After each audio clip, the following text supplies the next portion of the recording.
നമസ്കാരം. ഇന്നത്തെ ലൈവിൻ്റെ തലക്കെട്ട് എല്ലാവരും നോക്കിയോ? ഹെഡ്ലൈൻ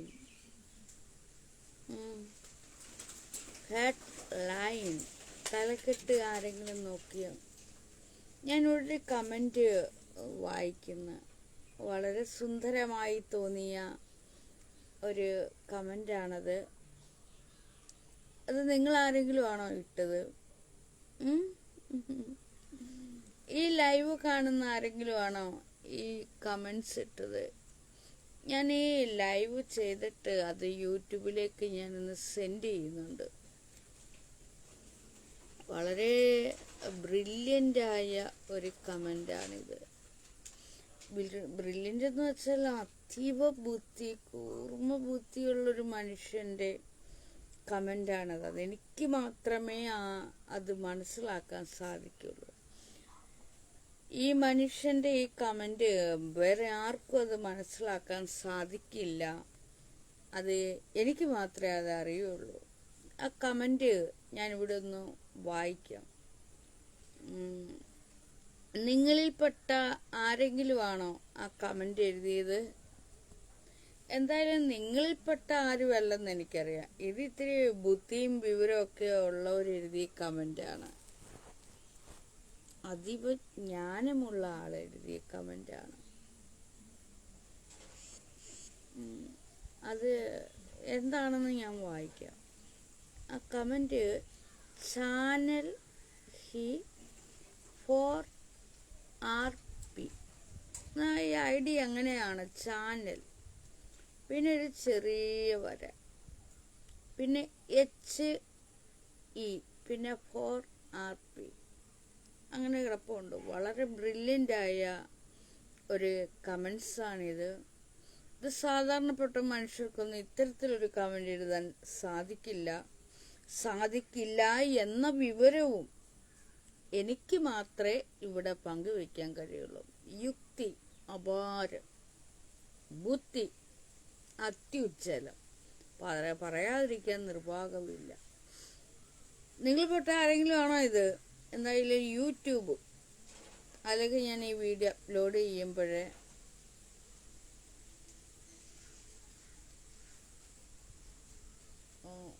കമൻസ് ഇങ്ങനെയാണ്: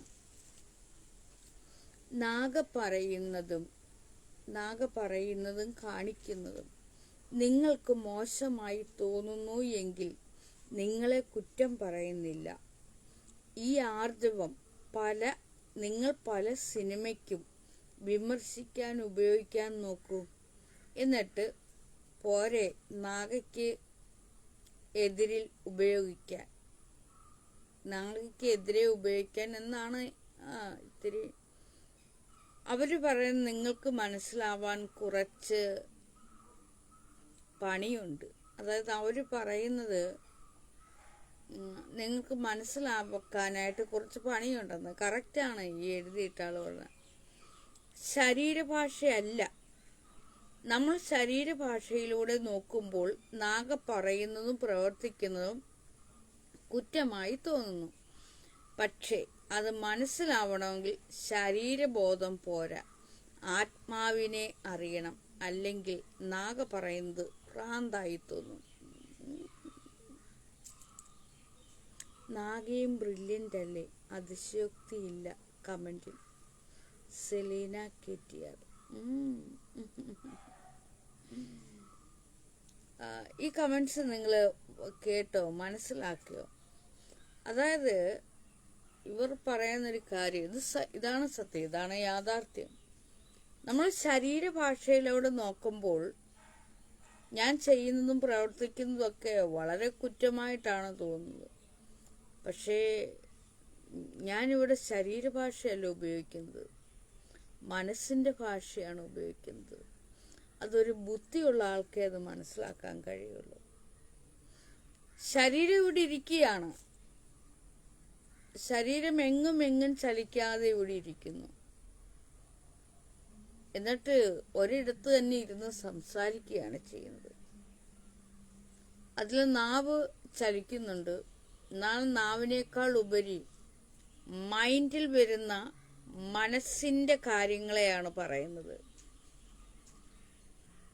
മനസ്സിലാവുന്നുണ്ടോ? ശരീരം, ഇന്ദ്രിയങ്ങൾ, മനസ്സ്.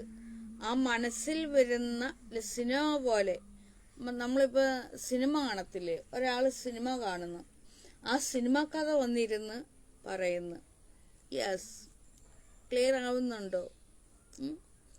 അത് തന്നെയാണ് എൻ്റെ മനസ്സിൽ ഇങ്ങനെ വരുന്ന കാര്യങ്ങൾ ഞാൻ ഒരിടത്തിരുന്ന് ഇങ്ങനെ പറയുകയാണ്. ആ പറച്ചിൽ നിർത്തുമ്പോൾ ഞാൻ എണീറ്റ് അങ്ങോട്ടോ ഇങ്ങോട്ടോ ഒക്കെ അങ്ങ് നടക്കും, ഒരിടത്തിരിക്കും. അപ്പോൾ ആദ്യം അത് മനസ്സിലാണ്, മനസ്സിൽ വരുന്ന കാര്യങ്ങളാണ്. ഇങ്ങനെ നമ്മളിങ്ങനെ മനസ്സിൽ, നിങ്ങൾ തന്നെ ഒരിടത്തിരിക്കുക, ഇരുന്ന് കഴിഞ്ഞിട്ട് നിങ്ങൾ നിങ്ങളുടെ കൂട്ടുകാരുമായിട്ടൊക്കെ ഇങ്ങനെ നിങ്ങളുടേതായിട്ടുള്ള കാര്യങ്ങൾ പങ്കുവെക്കാറില്ലേ?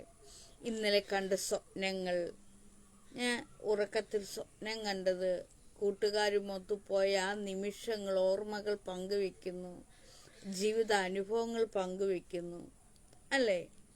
ക്ലിയർ. വളരെ നിസ്സാരമായിട്ടുള്ള കാര്യങ്ങളാണ് ഞാനിവിടെ പറയുന്നത്. പക്ഷെ അതിന് ഇതുപോലുള്ള കുറച്ച് ബുദ്ധിജീവികളും യുക്തിബോധമുള്ളവരൊക്കെ ഇതിന് വേണം. അവർക്കേ ഇത് പറഞ്ഞാൽ മനസ്സിലാവുള്ളൂ. അല്ലെങ്കിൽ നിങ്ങൾ ഒറ്റയ്ക്ക് ഇരിക്കണം, ഒറ്റയ്ക്ക് ഇരുന്നിട്ട് ഇതൊന്ന് മനസ്സിലാക്കി നോക്ക്. അതിനാ പറയുന്നത് ധ്യാനം വേണം. ധ്യാനം കൂടാനായിട്ട് പള്ളിയിലോ അമ്പലത്തിലോ ഒന്നും പോവണ്ട എന്ന് വെച്ചാൽ അവിടെ പോകാതിരിക്കരുത് എന്നല്ല ഞാൻ പറയുന്നത്. അവിടെ പോകണം. നിങ്ങൾക്ക് അമ്പലത്തിൽ പോകാം, പള്ളിയിൽ പോകാം. നിങ്ങൾ ഏത് ദൈവത്തിനെയാണോ ഇഷ്ടപ്പെടുന്നത് ആ ദൈവത്തെ എല്ലാം പൂജിക്കാം, ആരാധിക്കാം. നിങ്ങൾക്ക് എന്തൊക്കെയാണോ ചെയ്യാൻ പറ്റുന്നത്, പൂജയോ ആരാധനയോ കൈകൊട്ടി പ്രാർത്ഥനയോ എന്തൊക്കെയോ നിങ്ങൾക്ക് ചെയ്യാം. പക്ഷെങ്കിൽ നിങ്ങൾ ഒരിടത്ത് ഇങ്ങനെ ഇരുന്നിട്ട് ഒറ്റയ്ക്കിരിക്കണം. ഇരിക്കുമ്പോഴേ നിങ്ങളുടെ മൈൻഡിൽ വരുന്ന കാര്യങ്ങളാണ് നിങ്ങൾ ഓരോന്നും പറയുന്നത്, അല്ലേ? ആദ്യം മനസ്സിലാണ് ഓരോന്നും വരുന്നത്. അത് നമ്മൾ നിർമ്മിച്ചെടുക്കുകയല്ല, നമ്മുടെ മൈൻഡിൽ ഇങ്ങനെ വരുന്നത്. അതാണ് ഞാനും ഇവിടെ ചെയ്യുന്നത്. ഞാനിവിടെ ഒരിടത്തിരിക്കുന്നു, അപ്പോൾ നമുക്ക് മനസ്സിലൂടെ പല പല കാര്യങ്ങളും നമ്മൾ പോലും അറിയാതെ ഊറി ഊറി ഊറി ഊറി ഊറി വരും. എവിടുന്നാ വരുന്നതെന്നറിയില്ല. ചിലപ്പോൾ നമുക്ക് ചിന്തകളൊന്നും ഇല്ലാണ്ടാവും. ചിലപ്പോൾ നമുക്ക് നല്ല നല്ല കാര്യങ്ങൾ വന്നുകൊണ്ടേയിരിക്കും. ഒക്കെയും ഇവിടെ ഉള്ളൊക്കെ തന്നെ ഉള്ളതാണ്.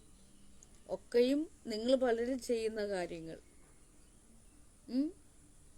ഇവിടെ തന്നെ ഉള്ള കാര്യങ്ങൾ തന്നെയാണ് ഞാൻ ഈ പറയുന്നത്. അല്ലാതെ വേറെ എങ്ങും ഞാൻ ശൂന്യതയിൽ നിന്നും എടുക്കുന്നില്ല. അത് ഞാൻ എടുത്ത് യൂട്യൂബിലേക്ക് അപ്ലോഡ് ചെയ്തിടുന്നു. ബ്രില്യൻ്റ് ആളാ. ദൈവം ആത്മാവിലുണ്ട്. അനുഭവം ആകണമെങ്കിൽ ചിന്തകൾ നന്നാവണം. സലീം ഗംഗ. ഉമ്മ. ഒറ്റയാൻ നാഗ ലവ് യു. ഊറി വരുന്നത് നിങ്ങൾ പറയുന്ന ഊറൽ വേറെയാണ്. പക്ഷെ ഞാൻ പറയുന്ന ഊറലും നിങ്ങൾ പറയുന്ന ഊറലും തമ്മിൽ വ്യത്യാസമുണ്ട്. മനസ്സിലായോ? നിങ്ങൾ ശരീരത്തിൽ നിന്നും ഊറി വരുന്ന, അല്ലെങ്കിൽ നാവിൽ നിന്നോ ശരീരത്തിൽ നിന്നോ അല്ലെങ്കിൽ നിങ്ങളുടെ ശരീരത്തിൻ്റെ ഏതെങ്കിലും ഭാഗത്തു നിന്ന് ഊറി വരുന്ന ദ്രാവകങ്ങളെ കുറിച്ചായിരിക്കും നിങ്ങൾ പറയുന്നത്. ശരിയല്ലേ?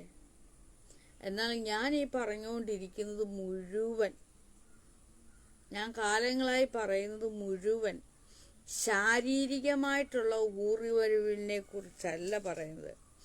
മൈൻഡിൽ, ചിന്തകളിലൂടെ. Your great Christie cafe. ഈ ചിന്തകൾ അതിങ്ങനെ ചിന്തിക്കുന്നില്ല നമ്മൾ. ഞാൻ ചിന്തിക്കുന്നില്ല ഇവിടെ. മനസ്സില് ഒന്നും ചിന്തിക്കുന്നു മനസ്സില്ല. ശരിക്കും മനസ്സ് എന്ത് ചെയ്തെന്ന് പോലും അറിയില്ല. അതിങ്ങനെ ഊറി ഊറി ഊറി ഊറി ഊറി വരിക. അപ്പം ഇനിയും മനസ്സിലാകണം, ശരീരത്തിൽ നിന്നുള്ള ഊറലെ കുറിച്ചല്ല ഞാൻ പറയുന്നത്, ശരീരബോധത്തെക്കുറിച്ചല്ല ഞാൻ പറയുന്നത്. എന്നാൽ ശരീരബോധത്തെക്കുറിച്ച് ഇവിടെ നമ്മൾ പറഞ്ഞു വെക്കേണ്ടിയിരിക്കുന്നു. ശരീരം ഉണ്ടായാലല്ലേ ഇതൊക്കെ പറയാനും പറ്റുള്ളൂ. ഇത് പറയാൻ പറ്റണമെങ്കിൽ എന്ത് വേണം? ദേഹം വേണം. അപ്പോൾ ദേഹത്തിൻ്റെ അതിലെ ദ്വാരങ്ങളിൽ കൂടി ഊറി വരുന്ന ഊറുവരവിനെ കുറിച്ചല്ല ഞാൻ പറയുന്നത്. മനസ്സിലാവുന്നുണ്ടോ? അതാ പറയുന്നത്, നല്ല ഗ്രേറ്റ്. ശരീരബോധത്തെക്കുറിച്ചല്ല, ആത്മാവ്. അത് നിങ്ങൾക്കൊന്നും പറഞ്ഞാൽ മനസ്സിലാവില്ല. നമുക്ക് കുറച്ച് ഇംഗ്ലീഷ് പഠിക്കാം. എത്ര പേർക്ക് കൂടി ഇംഗ്ലീഷിൽ നന്നായിട്ട് സംസാരിക്കാൻ അറിയാം? ഞാൻ കുറേ ആളുകളോട് ഞാനൊരു സഹായം അഭ്യർത്ഥിച്ചിരുന്നു. എൻ്റെ ഈ വീഡിയോസുകൾ ഒക്കെയും ഒന്ന് ഇംഗ്ലീഷിലേക്കാക്കുക, അല്ലെങ്കിൽ മലയാളം, തമിഴ്, കന്നഡ, തെലുങ്ക്, തമിഴ്, ഇംഗ്ലീഷ് അതിലേക്കൊക്കെ ആക്കാൻ വേണ്ടി അതിൽ ജ്ഞാനമുള്ളവരെ, പരിജ്ഞാനമുള്ള കുറച്ച് പേരുണ്ടെങ്കിൽ അവർക്ക് ഞാൻ പേയ്മെൻറ്റ് കൊടുക്കാം. അതിലേക്കാക്കാൻ വേണ്ടി ഇംഗ്ലീഷ് അറിയാവുന്നവരാരെങ്കിലും ഉണ്ടോ, അല്ലെങ്കിൽ ഹിന്ദി അങ്ങനെയൊക്കെയുള്ള ഭാഷകൾ അറിയാവുന്ന ആരെങ്കിലും ഉണ്ടോ എന്ന് ചോദിച്ചപ്പോൾ അവരൊക്കെ ചിലർ പറഞ്ഞ് സമയമില്ലെന്ന് പറഞ്ഞ്, സമയക്കുറവ്. ചിലർ പറഞ്ഞ ഇപ്പം ചെയ്തു തരാം, പിന്നെ ചെയ്തു തരാം എന്നും പറഞ്ഞു. പിന്നെ ഞാൻ അവരോടൊന്നും ചോദിക്കാൻ പോയിട്ടില്ല. എന്തിനാണ് വെറുതെ അവരോട് ചോദിച്ച് അവരെ രക്ഷപ്പെടുത്തിക്കുന്നത്? പിന്നെ അവർ നമ്മളോട് മിണ്ടാൻ വരില്ല. അതായത് ഞാൻ അങ്ങ് ചോദിച്ചും പോയി, അവർ പിന്നെ ചെയ്തു തരാമെന്നും പറഞ്ഞു. പിന്നെ നമ്മൾ കാണുമ്പോൾ ഒളിച്ചു പോകും. അപ്പോൾ ഈ അത്തരം പരിപാടികളൊന്നും അവർ ചെയ്യേണ്ടെന്ന് കരുതി. അപ്പോൾ ഞാൻ സ്വന്തമായിട്ട് അങ്ങ് ഇംഗ്ലീഷ് എനിക്ക് അറിയാവുന്ന, മറന്നു പോയല്ല, അപ്പം അറിയാവുന്ന രീതിയിലൊക്കെ അത് വീണ്ടും ഇംഗ്ലീഷൊക്കെ ഞാൻ മനസ്സിലാക്കിയെടുക്കുകയാണ്. ഇംഗ്ലീഷ് പഠിക്കാം. ഇംഗ്ലീഷ് അറിയാവുന്നവർ ഇവിടെ എഴുതിയിട്ട് നമുക്ക് അങ്ങോട്ടും ഇങ്ങോട്ടും സംസാരിക്കാം. നിങ്ങൾ സംസാരിക്കുന്നു, ഞാനത് വായിക്കുന്നു, എഴുതിയിടൂ. ഇംഗ്ലീഷ് അറിയാവുന്ന ഇത്രയും ലൈവിൽ ഇത്രയും പേരുണ്ടായിട്ട് ഇംഗ്ലീഷ് അറിയുന്നവരാരുമില്ല. നോക്കട്ടെ നിങ്ങളുടെ ഇംഗ്ലീഷിലെ പരിജ്ഞാനം. ഇവിടെ നിങ്ങൾ ജഡ്ജ്മെൻ്റ് ഒന്നും ചെയ്യുന്നില്ല. നിങ്ങൾക്ക് എങ്ങനെയാണോ ഇംഗ്ലീഷ് പറയാൻ അറിയാവുന്നത് അതുപോലെ അങ്ങ് പറഞ്ഞാൽ മതി.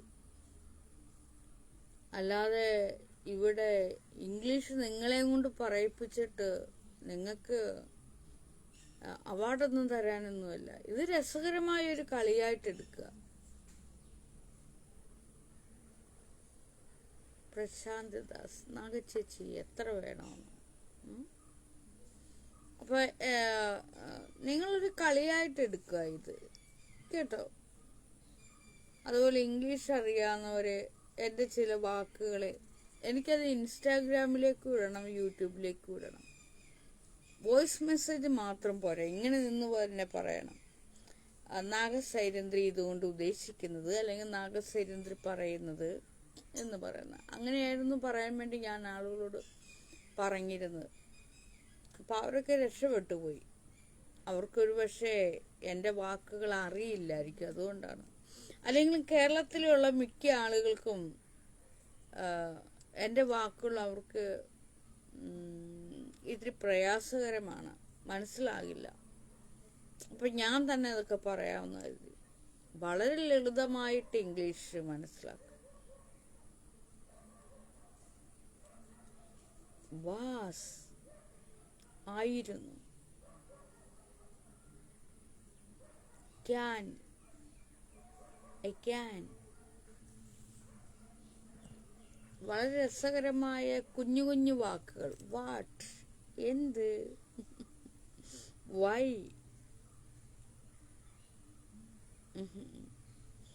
വളരെ രസകരമായ English. Religion, constitution, politics, physics, chemistry എന്നൊക്കെ പറയുമ്പോൾ നിങ്ങൾ സ്കൂളിൽ പഠിപ്പിച്ച കെമിസ്ട്രി ഒക്കെ ഓർമ്മ വരും. അത് ശരി തന്നെയാണ്. രസതന്ത്രം തന്നെയാണ്. രസതന്ത്രം, രസമുള്ള തന്ത്രം. എന്നിലൊരു കെമിസ്ട്രി ഉണ്ട്. രസമുള്ള തന്ത്രമാണത്. തന്ത്രം, രസമുള്ള തന്ത്രം. രസമുള്ള, രസതന്ത്രം, കെമിസ്ട്രി, രസതന്ത്രം, രസമുള്ള തന്ത്രം. Naga, I am fall, Holland fans. ഓഹോ, Naga, I am fall. Fall എന്നാണോ പേര്? ഹോളണ്ടിലാണോ നിങ്ങൾ? ഇവിടെ ഇരുന്ന് നമുക്ക് ഹോളണ്ട് എന്നൊക്കെ എഴുതി വയ്ക്കാം. ഓക്കെ, ഞാനിപ്പോൾ ഇവിടെ ഇരുന്ന് പറയുന്നു. ക്രിസ്റ്റി കെ എഫ്,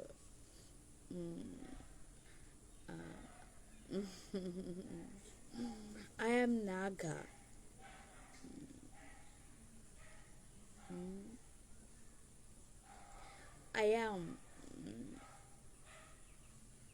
ഞാൻ നാഗയാണ്. അതെ, ഐ ആം നാഗ. കേരളയല്ല, വേറെ ഏതെങ്കിലും രാജ്യം പറയാം. സൈരന്ത്രി നേഷൻ. എങ്ങനെയുണ്ട്? കൊള്ളാവോ? സൈരന്ത്രി നേഷൻ. എൻ്റെ രാജ്യം, എൻ്റെ രാഷ്ട്രം സൈരന്ത്രി എന്നാണ്. Sairandhri. Earth, sky, Sairandhri nation. Naga Sairandhri religion. അത് ഒരു മതമല്ല, അഭിപ്രായമാണ്. സൈരന്ത്രിയുടെ അഭിപ്രായം. ക്രിസ്ത്യൻ മതം,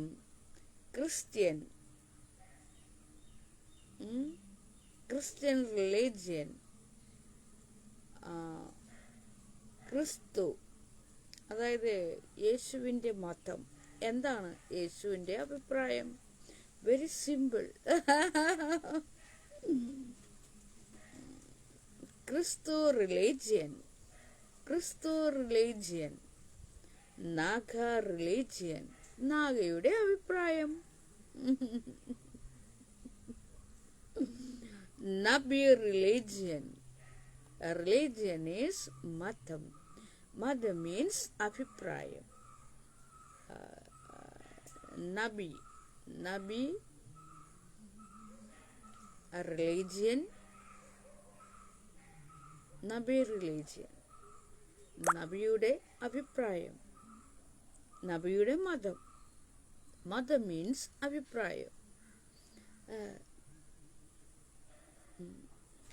നാഗ സൈരന്ത്രി റിലീജിയൻ. നാഗ. നമുക്കൊന്ന് കൂടണം, ഒരുപാട് നാളായി.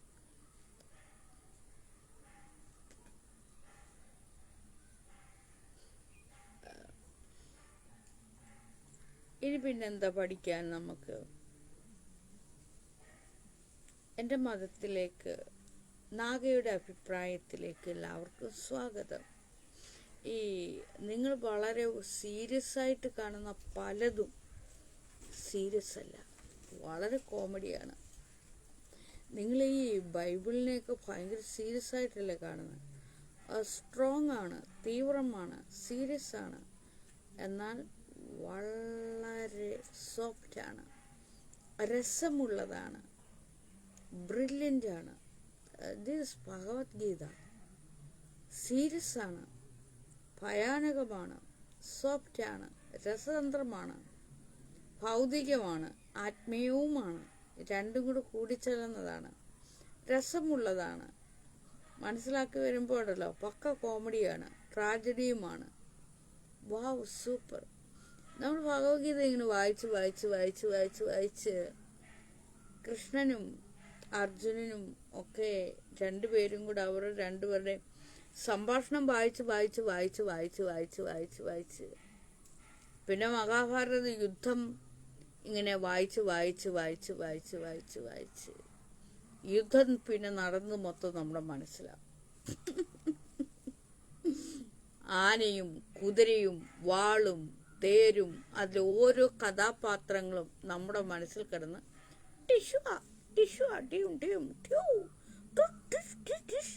നമ്മുടെ മനസ്സിൽ കിടന്ന് പിന്നെ യുദ്ധം ചെയ്യുക. നമ്മുടെ മനസ്സിൽ കിടന്ന് എന്താണ് ചെയ്യുന്നത്? യുദ്ധം, അതിഭയങ്കരമായ യുദ്ധം. പിന്നെ അതെല്ലാം വായിച്ചു കഴിഞ്ഞിട്ട് നമ്മൾ ഇത്തിരി നേരം ഇങ്ങനെ ഇരുന്നിട്ട് നമ്മളിങ്ങനെ ആലോചിക്കും, ഷെടാ, മനസ്സിലാണ് ഈ യുദ്ധം. ഇതേ യുദ്ധം തന്നെയാണ് പുറത്ത് നടക്കുന്നത്. യഥാർത്ഥ ജീവിതത്തിൽ നമ്മൾ ഒരിടത്ത് ഇങ്ങനെ ഇരിക്കുന്നു. ഇത് തന്നെയാണ് നമ്മൾ പേപ്പർ ഇങ്ങോട്ട് കിട്ടുമ്പോൾ, രാവിലെ പത്രം കിട്ടുമ്പോൾ അവിടെ മറ്റേയാളെ കൊന്നു, ഇവിടെ മറ്റേയാൾ അങ്ങോട്ടോടി ഇങ്ങോട്ടോടി, മറ്റേയാൾ വഴിതർക്കം, മറ്റേത് തർക്കം, പെണ്ണിനെ കമൻ്റ് അടിച്ചു. ഇത് തന്നെയാണ് ഭഗവത്ഗീതയിലെയും മഹാഭാരതത്തിലും ബൈബിളിലും ഒക്കെയും ഖുറാനിലും ഒക്കെ ഇതൊക്കെ തന്നെയാണ് വിവരിച്ച് വെച്ചിരിക്കുന്നത്. എടാ, നിന്നെ ഞാൻ ഇവിടുന്ന് എടുത്തു കളയണോ അതോ നിന്നെ ഇവിടെ തന്നെ ഇടണോ? നീ ഒരു കാര്യം ചെയ്യും, കുറച്ച് നേരത്തിന് നിന്നെ ഞാൻ എടുത്ത് എൻ്റെ മെൻ്റൽ ഹോസ്പിറ്റലിൽ കൊണ്ടിടുക. നീ ഇപ്പോൾ ഇവിടെ കിടന്ന് യുദ്ധം ചെയ്യുവാണ്. നീ ഒറ്റയ്ക്ക് പോയി ചെന്ന് കട്ടിലിൽ കിടന്ന് യുദ്ധം ചെയ്താൽ മതി. നിനക്കിപ്പോൾ കട്ടിലിൽ കിടന്ന് യുദ്ധം ചെയ്യണമെന്ന് നീ കണ്ട് അവിടെ എഴുതിയിട്ടേക്കുന്നു. എൻ്റെ പൊന്നു കുഞ്ഞെ, പൊക്കോ കേട്ടോ. നീ ഒറ്റയ്ക്ക് കിടന്ന് യുദ്ധം ചെയ്യും, അല്ലെങ്കിൽ കൂട്ടിന് ആരെങ്കിലും ഒരാളെയും കൂടെ വിളിച്ച് അവനിപ്പം കാട്ടിൽ കിടന്ന് യുദ്ധം ചെയ്യാം. നിന്റെ വാളെന്ത് ചെയ്യേ? വായിലുള്ള വാള് കയ്യിലുണ്ടോ? വാളും പരിചയമുണ്ടോ? വാളുണ്ടോ? നീ ഇനി കൂടുതൽ ഇവിടെ കിടന്ന് യുദ്ധം ചെയ്യണ്ട. നിന്നെ ഞാൻ എടുത്ത് മെൻ്റൽ ഹോസ്പിറ്റലിൽ കൊണ്ടിട്ടു. ഓടിക്കോ.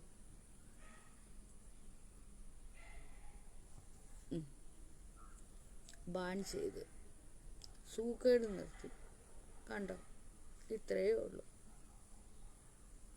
ഒരു പക്ഷെ എന്നോട് വന്ന് മിണ്ടുന്ന ആരെങ്കിലും ആയിരിക്കും ഇത്, അല്ലെങ്കിൽ എന്നോട് ശത്രുതയുള്ള ആരെങ്കിലും ആയിരിക്കും. മനുഷ്യർ പല രീതിയിലാണ് നമ്മുടെ അടുക്കൽ കൂട്ടുകൂടാൻ വരുന്നത്. എന്നെ അതീവ ശത്രുവായിട്ട് കാണുന്ന ആരെങ്കിലും ആയിരിക്കും ഫസ്റ്റ് വൺ. എന്നെ അതീവമായിട്ട് ഇഷ്ടപ്പെടുന്ന ആരെങ്കിലും ആയിരിക്കും ഇത്. ഇവിടെ കിടന്ന് യുദ്ധം ചെയ്യുക. നീ ഓടിക്കോ, ഓട്.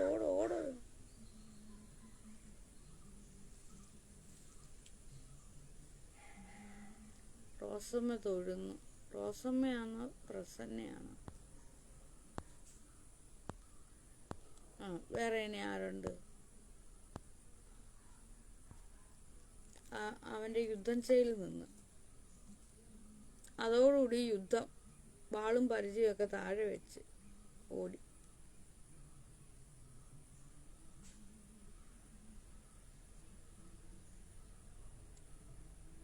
അപ്പോൾ ഇന്നത്തെ സംസാരം കഴിഞ്ഞു. അപ്പോൾ ഇന്നത്തെ കമൻറ്റ് വായിച്ചോ? ആരായിരുന്നു നിങ്ങളിൽപ്പെട്ട ആരെങ്കിലും ആണോ ആ മനോഹരമായ കമൻറ്റ് എഴുതിയത്? എനിക്ക് വളരെ ഇഷ്ടപ്പെട്ടു.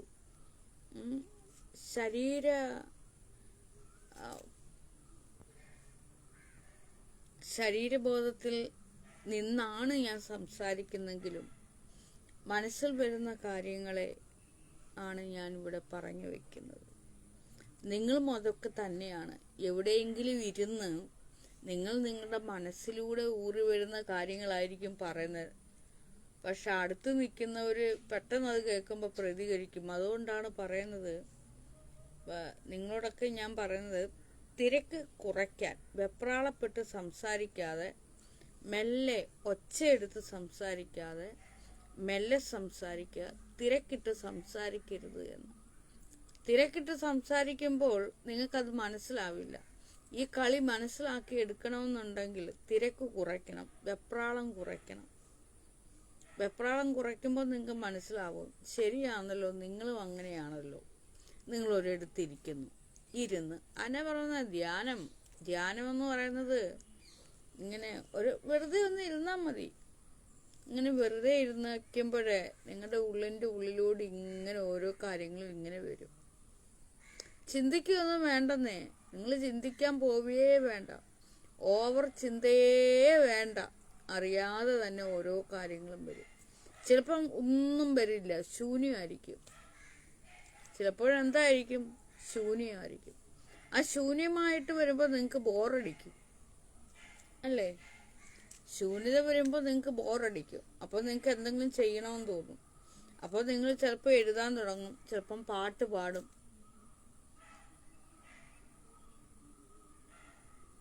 റോസമ്മ സെബാസ്റ്റ്യൻ.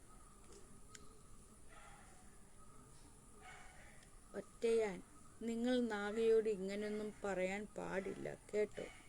അവർ നിങ്ങൾക്കൊരു ദോഷവും ചെയ്യുന്നില്ലല്ലോ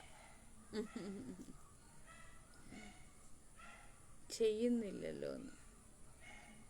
ഇത് അതെ, റോസമ്മ സെബാസ്റ്റ്യനോട് അല്ല, റോസമ്മ സെബാസ്റ്റ്യൻ ഒറ്റയാൻ എന്ന ഐഡിയോട് പറയുകയാണ്. അപ്പോൾ ഇതൊക്കെയാണ് എനിക്കിവിടെ പറയാനുള്ളത്. എന്തിനാണ് ഞാൻ നിങ്ങളോട് ഇതൊക്കെ പറയുന്നതെന്ന് വെച്ചാൽ, പലരും എന്നോട് വന്ന് ചോദിക്കും, ദൈവത്തെക്കുറിച്ച് ചോദിക്കും. അപ്പോൾ അത് നിങ്ങൾക്ക് മനസ്സിലാക്കാൻ തരാൻ വേണ്ടിയാണ് ഞാൻ ഇങ്ങനെ പറയുന്നത്, അല്ലാതെ എനിക്കൊന്നിനുമല്ല.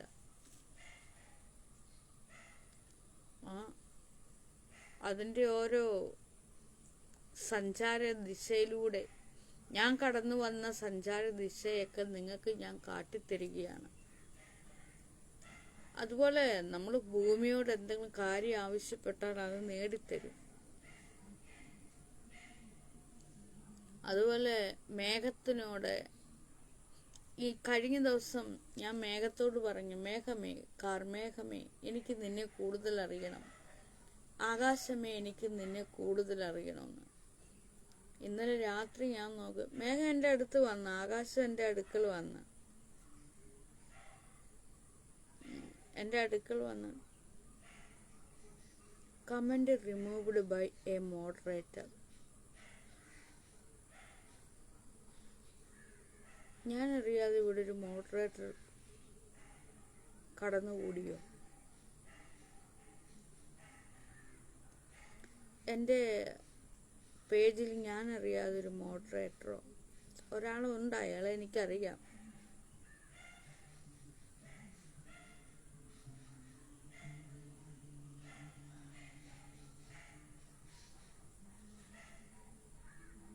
ഓക്കെ, ഇതിനെക്കുറിച്ച് പിന്നീട് പറയാം.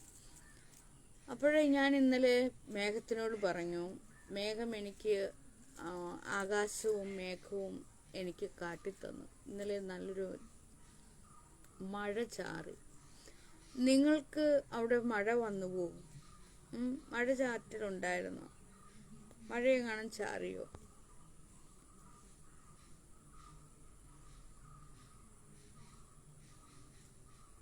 മഴ ചാറിയിരുന്നു, ഇവിടെ മഴ പെയ്തിരുന്നു. ഞാൻ എന്ത് ചോദിച്ചാലും എനിക്കതെല്ലാം നേടിത്തരുന്നു. സത്യമുള്ളതാണ്, ഇവിടെ സത്യമുള്ളതാണ്. എൻ്റെ ക്ഷേത്രമെന്ന് പറയുന്നത് സത്യമുള്ളതാണ്. പലരും എന്നോട് ചോദിക്കും, നിങ്ങൾ ക്ഷേത്രമുണ്ടാക്കി, നിങ്ങൾ ഇത്രയൊക്കെ ആയി, നിങ്ങൾ ഇത്ര കാലം എന്തുണ്ടാക്കിയെന്ന്. അത് കാണണമെങ്കിൽ കേൾക്കുകയും ചെയ്യണമെങ്കിൽ കണ്ണു തുറന്ന് നോക്കണം. എന്നെയല്ല നോക്കണ്ട, സ്വയം അവനവൻ്റെ ഉള്ളിലേക്ക് നോക്കണം. അവർ ഇത്ര കാലമായിട്ട് എന്തുണ്ടാക്കിയെന്ന് നോക്കണം. അവരെ ഈ ലോകത്ത് ആരെങ്കിലും അറിയപ്പെടുന്നുണ്ടോ എന്ന് നോക്കണം. നാഗ ഉണ്ടാക്കിയത് എന്തൊക്കെയാണെന്ന് ഓരോന്നും മനസ്സിലാക്കി വരുമ്പോൾ നിങ്ങൾക്ക് വാ വളർന്നിരുന്നു. ഇത്ര കാലവും നാഗ ഉണ്ടാക്കിയത് നല്ലൊരു വ്യക്തി എന്ന പേരുണ്ടാക്കി. എല്ലാവർക്കും പ്രിയപ്പെട്ട ഒരു വ്യക്തിയായും നാഗ മാറി. ഒരു പാവം പെണ്ണ്, പാവം കുട്ടി എന്ന പേര് നാഗയ്ക്ക് വന്നു. അതിമനോഹരമായ ഒരു ശില മീൻസ് ഒരു ശില്പത്തെ ഉണ്ടാക്കി. കുറേ ചാനലുകൾ ഉണ്ടാക്കി. നല്ല പേര് ഉണ്ടാക്കി. നല്ല എല്ലാവർക്കും ഇഷ്ടപ്പെട്ട ഒരു ആരാധന പാത്ര അംഗീകാരമാണ് എനിക്ക് കിട്ടി. എനിക്കൊരു തുണിശാല ഉണ്ടാക്കാൻ കഴിഞ്ഞു, ചിത്രശാല ഉണ്ടാക്കാൻ കഴിഞ്ഞു. അങ്ങനെ ഓരോന്നും ഞാൻ ഉണ്ടാക്കി. പക്ഷെ സാധാരണപ്പെട്ട മനുഷ്യനത് മനസ്സിലാവില്ല. മനസ്സിലാകണമെങ്കിൽ നേരെ തിരിച്ച് അവരെന്തുണ്ടാക്കി എന്നവർ മനസ്സിലാക്കണം. അപ്പോഴവർക്ക് മനസ്സിലാകും ഈ കാലം ഇത്രയും വർഷമായിട്ട് അവരൊന്നും അവരുടെ ജീവിതത്തിൽ ഉണ്ടാക്കിയില്ല. എന്നും ആവർത്തന വിരസമായ നിമിഷങ്ങൾ മാത്രം. അവരെന്നും ഒരു ജോലിക്ക് പോകുന്നു, കുറേ പൈസ ഉണ്ടാക്കുന്നു, കഴിക്കുന്നു, കുടിക്കുന്നു, തിന്നുന്നു, അത്രയേ ഉള്ളൂ. പിന്നെ കിടന്നുറങ്ങുന്നു, വീണ്ടും രാവിലെ എണീക്കുന്നു, വെപ്രാളപ്പെട്ട് എന്തൊക്കെയോ ഉണ്ടാക്കുന്നു, ചോറ് പൊതിഞ്ഞുകൊണ്ട് പോകുന്നവർ ചോറ് പൊതിക്കെട്ടുമായിട്ട് പോകുന്നു, ഓഫീസിൽ ചെന്നിരിക്കുന്നു, ടെൻഷൻ അടിച്ച് ജോലി ചെയ്യുന്നു, പിന്നെ അതേ ടെൻഷനോടുകൂടി വീട്ടിലേക്ക് വരുന്നു. നിങ്ങളുടെ ഉള്ളിൽ മുഴുവൻ ടെൻഷനല്ലേ, അല്ലേ? മാനസിക സംഘർഷം. ആ മാനസിക സംഘർഷത്തോടൊപ്പം തന്നെ പണവും ഉണ്ടാക്കുന്നു, പണം നേടുന്നു. പിന്നെ അത് മറയ്ക്കാൻ വേണ്ടി കുറെ കൂട്ടുകാരോടൊത്ത് വെളിയിൽ പോകുന്നു. അതൊക്കെയല്ലേ? അതല്ലാതെ നിങ്ങളെ ആരെങ്കിലും അറിയപ്പെടുന്നുണ്ടോ?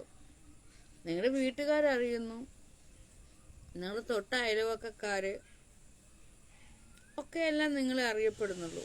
അതല്ലാതെ എന്നെപ്പോലെ ലോകം മുഴുവൻ അറിയപ്പെടുന്ന ഒരാളായിട്ട് നിങ്ങൾ മാറിയിട്ടുണ്ടോ? നിങ്ങൾ പറയുന്ന കാര്യങ്ങൾ വേറെയാണ്, ഞാൻ പറയുന്ന കാര്യങ്ങളൊക്കെ വേറെയാണ്. എന്നെപ്പോലൊരു കോമഡി താരത്തെ, നല്ല കഴിവുള്ള ഒരു വ്യക്തിത്വത്തെ നിങ്ങൾ ഇന്നുവരെ കണ്ടിട്ടുണ്ടോ? നിങ്ങൾക്ക് എന്തെല്ലാം കാര്യങ്ങളാണ് ഞാൻ പറഞ്ഞത് മനസ്സിലാക്കി തരുന്നത്. അതുപോലെ തന്നെ നല്ല വ്യത്യസ്തമായിട്ടുള്ള കാഴ്ചപ്പാടുകൾ നിങ്ങളുടെ അടുക്കിലേക്ക് ഞാൻ എത്തിക്കുന്നില്ലേ?